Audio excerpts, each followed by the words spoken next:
लालू यादव ने पप्पू यादव का क्यों काटा टिकट? लालू नहीं चाहते लालू के लाल के सामने कोई दूसरा यादव का नेता हो। लालू क्यों पप्पू यादव के पार्टी को अपने पार्टी में विलय करना चाहता था?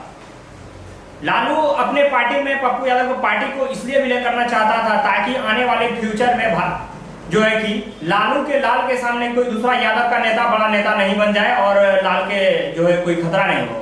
तो इसीलिए उन्होंने वो अपने पार्टी में विलय करने की चाहता था ताकि यहां से उनके पार्टी के यानी फ्यूचर में कोई भी यादव का नेता आगे नहीं हो।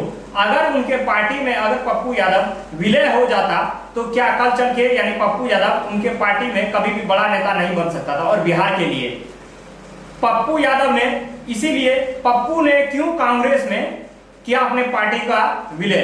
तो समझिए, पप्पू यादव ने अपने पार्टी का विलय कांग्रेस में इसलिए किया ताकि बिहार में कांग्रेस का अभी तक कोई बड़ा ऐसा चेहरा नेता नहीं है जिससे कि कांग्रेस का बड़ा मुख्यमंत्री का एक नेता हो। तो पप्पू ने सोचा कि अगर हम कांग्रेस में जाते हैं तो कांग्रेस के पास जाने के बाद एक दिन यानी हम बड़ा नेता, वहां से मेरा कुछ फ्यूचर दिखता है। अगर वो विलय अगर आरजेडी के साथ लालू यादव के साथ कर लेता तो उसका यानी वहीं से फ्यूचर आगे यानी खत्म हो जाता। तो इसीलिए उन्होंने उस पार्टी के साथ आरजेडी के साथ विलय नहीं होकर उन्होंने कांग्रेस के साथ विलय हुआ।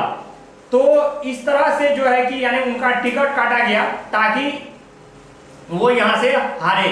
लेकिन पप्पू का संघर्ष ही पूर्णिया नहीं, यानी संघर्ष का ही जीवन पूर्णिया रहा है। जब भी यानी पप्पू आया है, पप्पू यादव पूर्णिया लोकसभा से चुनाव लड़ने के लिए, उन्होंने पहली बार यानी 1991 में आए थे। तो उनके आने के बाद जो है यहाँ पे यानी उसको संघर्ष ही संघर्ष, उस बार भी उन्होंने निर्दलीय से ही लड़ा था। अगर पप्पू का मतलब अगर पूर्णिया लोकसभा आता है तो उसको यानी संघर्ष करना ही पड़ता है। ऐसे यानी पप्पू यादव को पूर्णिया लोकसभा टिकट नहीं मिला है आज तक। पप्पू यादव संघर्ष करते हैं, उनके बाद फिर पप्पू यादव क्यों नहीं छोड़ना चाहता पूर्णिया? तो समझिए पप्पू यादव क्यों नहीं छोड़ना चाहता पूर्णिया।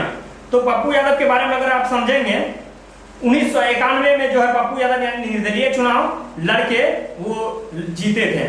उसके बाद ठीक है यानी अगले बार पप्पू यादव को एक टिकट मिला था सपा की तरफ से, यानी उन्होंने 1996 में वोट जीता। फिर उनके बाद अगले बार जो है कि यानी उनका टिकट कट गया। तो कटने के बाद फिर पप्पू यादव ने फिर से यानी निर्दलीय ही चुनाव लड़ा। तो यानी जब भी अगर पूर्णिया लोकसभा का इतिहास अगर पप्पू यादव का उठा के देखेंगे तो आपको पप्पू यादव के जीवन में संघर्ष ही संघर्ष के सिवा उसको मिला है पूर्णिया लोकसभा। ऐसे यानी पप्पू यादव को पूर्णिया यादव की जनता यानी उसको पसंद नहीं करता है, क्योंकि पप्पू यादव निर्दलीय यानी अपने दम पे यानी जीत के एक बार नहीं तीन बार दिखाए हैं। इसीलिए पप्पू यादव का फिर से इस बार भी टिकट काटा गया है। लेकिन पप्पू यादव ने फिर से इस बार भी वो लग रहा है जिस तरह से यानी उनका संघर्ष का जिंदगी रहा है, तो इस बार भी वो निर्दलीय यानी चुनाव जीत सकते हैं। तो इसीलिए पप्पू यादव कह रहे हैं पूर्णिया नहीं छोड़ेंगे, मर जाएंगे मिट जाएंगे, कभी भी पूर्णिया नहीं छोड़ेंगे। अगर आप इतिहास भी उठाकर अगर देख लेंगे तो आपको साफ साफ दिख जाएगा कि पप्पू यादव पूर्णिया लोकसभा से चुनाव जब भी लड़े हैं तो उसको संघर्ष करना पड़ा। ऐसे टिकट कभी नहीं मिला है, 2 बार तो उसको टिकट मिला ही नहीं। जीतने के बाद फिर भी उसको निर्दलीय लड़ना पड़ा। तो अभी आप इतना समझ जाइए कि अभी जो महागठबंधन में यानी कांग्रेस के साथ वो अपना पार्टी का विलय किए हैं और यानी सब कुछ ठीक नहीं है। और यहाँ से हो सकता है कि पूर्णिया से लोकसभा से यानी 110% वो चुनाव लड़ेंगे ही, क्योंकि उन्होंने 2 बार पहले भी जबकि सपा में था फिर भी उन्होंने निर्दलीय लड़ा था। तो फिर भी उसी तरह यानी इस बार भी होने का चांस है। तो इस तरह यानी आप देख रहे थे सीमांचल न्यूज, मैं आपके साथ अजय कुमार।